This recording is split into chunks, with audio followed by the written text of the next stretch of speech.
എല്ലാ സബ്സ്ക്രൈബേഴ്സിനും സൈഡിൻ്റെ നമസ്കാരം. ഇന്ന് നമ്മൾ പരിചയപ്പെടുത്തുന്നത് ഹിരാമിയുടെ ലൂറാണ്. നല്ല റിസൾട്ടുള്ള ഹിരാമിയുടെ ലൂറാണ്. 13 ഗ്രാമാണ് ഇതിൻ്റെ വെയിറ്റ്. ഫ്ലോട്ടിംഗ് ആണ്. 95 mm. ഇതിൻ്റെ വലിപ്പം എന്ന് പറഞ്ഞാൽ 95 mm.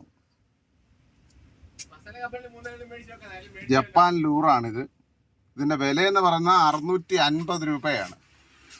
99 95 45 45 76 നമ്പർ വിളിച്ചു കഴിഞ്ഞാൽ തീർച്ചയായിട്ടും സൈഡിൻ്റെ ഇടയിൽ നിന്ന് ഈ സാധനം നിങ്ങൾക്ക് കൊറിയർ ചെയ്ത് തരുന്നതാണ്. 95 mm ആണ്. 13 ഗ്രാം ഉണ്ട്. ഫ്ലോട്ടിംഗ് ആണ് ഈ ലൂറ് ഫ്ലോട്ടിംഗ് ആണ്. ചെമ്പല്ലി, കാളാഞ്ചി, അമൂർ എന്ന് പറയുന്ന ഒട്ടുമിക്ക മീനുകളും നല്ല റിസൾട്ടാണ് ഈ ലൂറുകൾക്ക്. അപ്പോൾ 99 95 45 45 76 നമ്പർ വിളിച്ചു കഴിഞ്ഞാൽ തീർച്ചയായിട്ടും നമ്മൾ ഈ സാധനം കൊറിയർ ചെയ്തു തരുന്നതാണ്.